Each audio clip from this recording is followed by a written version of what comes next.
I am in northern Honshu, like north of Sendai right now. I'm in a little town called Shichigahama.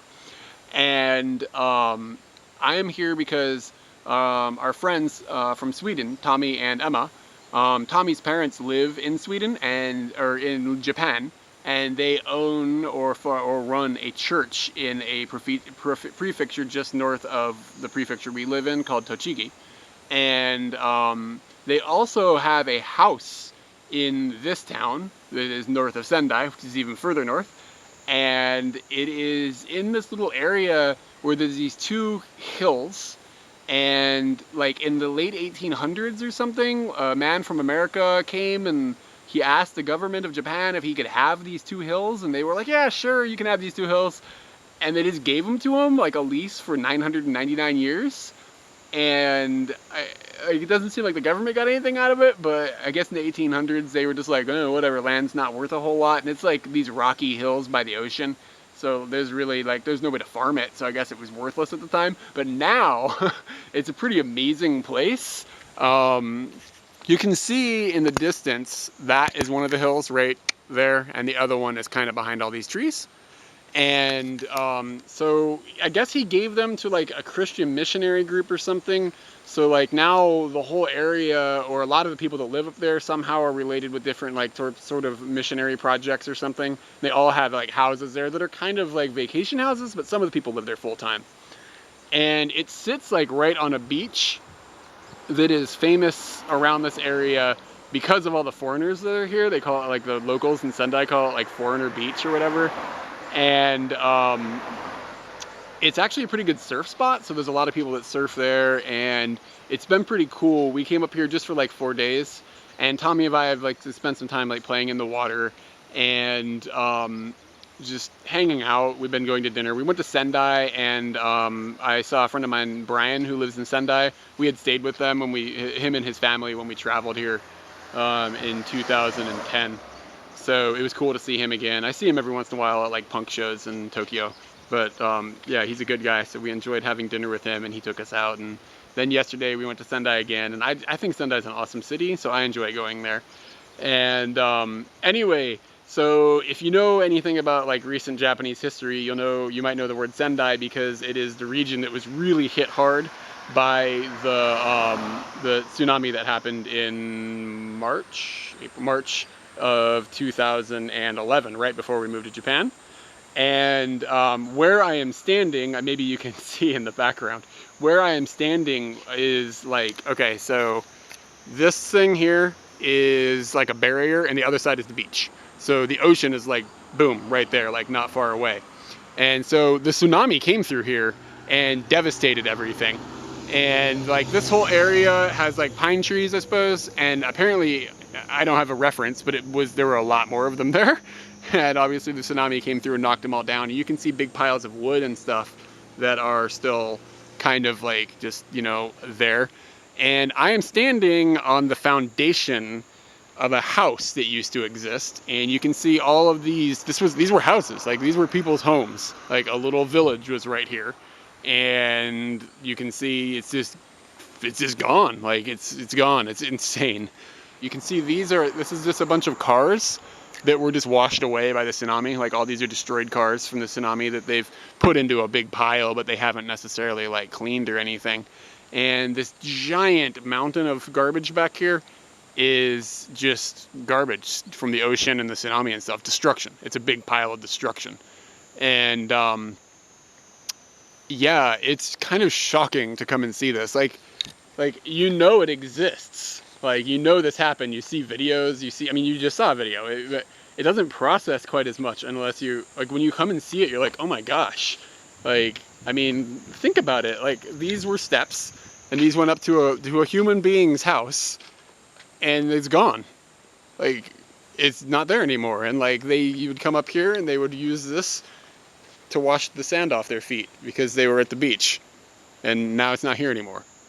And it's just shocking. Like, what? And it's been cleaned up. Imagine what this looked like. It's been over almost a year and a half since that tsunami happened. So I can't imagine like what that I don't know. It's hard to wrap your mind around. But I'm gonna walk down here a little bit further, and I'm gonna show you a video of some of the road that they haven't had a chance to repair yet. Okay, so I've walked like another 2 minutes away from where I was just at, and you can see that road closed sign.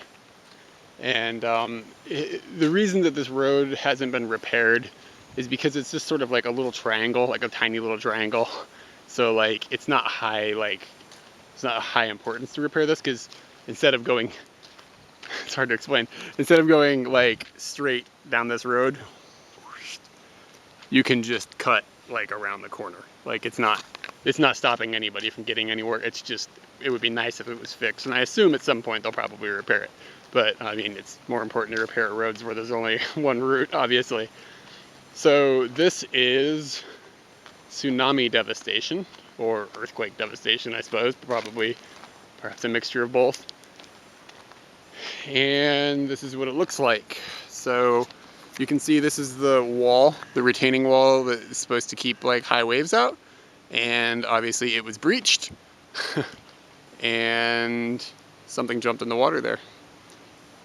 And this is what it looks like. So you can see the road is just gone. Like, it's just been completely washed away. So it's just a small little area that they haven't had a chance to repair yet. But it's still pretty shocking to see that the earth has decided that it didn't want this to exist, so it made this happen. It's pretty scary.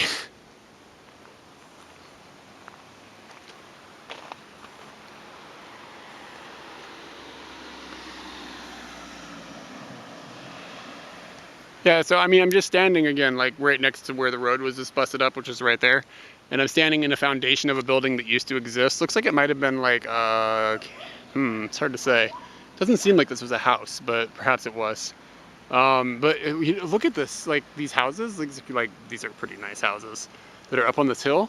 Like, can you imagine living there and watching all this? Like, it's just mind-boggling.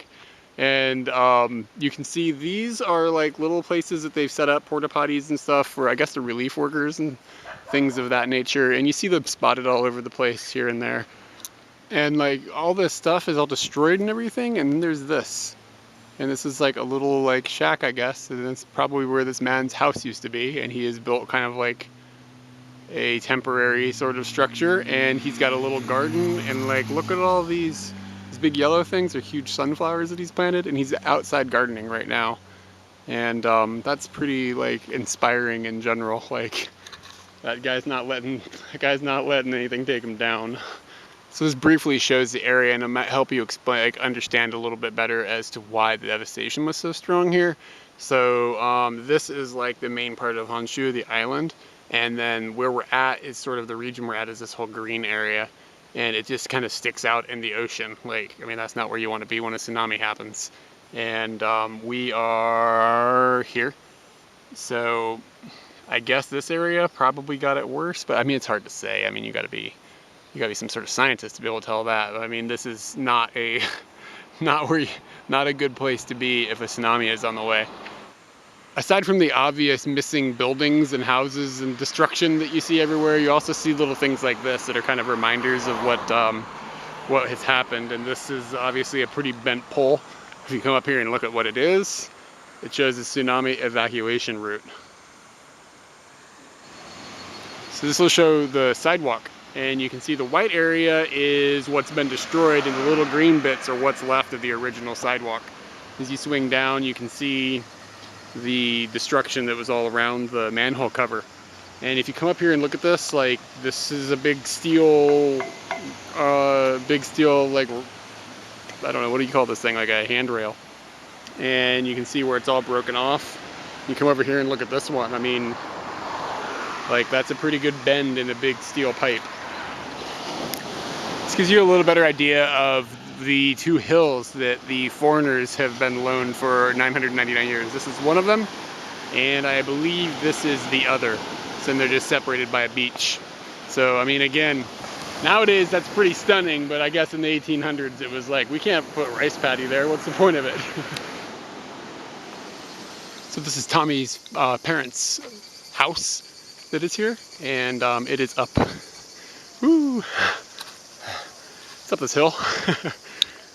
And it's about a 2 or 3 minute walk from the beach, so it's pretty impressive. And see, maybe we can see, yeah, you can see the beach from here. So let me do the mega zoom. And welcome to Japan. Noise. Alright, so that music was a very Japanese thing happened. That's the 5 o'clock music. Anyway, so like I was saying, I'm on the porch of Tommy's parents' house, and you can see the ocean. And I will zoom in, and there you go. You can kind of see it, just enough for it to be nice without it being close enough to be dangerous. So perhaps this is the best location. And like some of the houses here are kind of rough looking. Like they're really old. They're like, you wouldn't call them a house, you'd call it a cabin. But the place that Tommy's parents have, like 10 years ago or something, a big tree fell on it. And so it gave them the opportunity to collect the insurance money and then rebuild like a real house. And now the place is pretty incredible. It's pretty incredible. It's built in like a Swedish style instead of a Japanese style. It has high roofs and big open rooms and stuff. And it's a pretty miraculous place. I feel pretty lucky to have been able to come visit.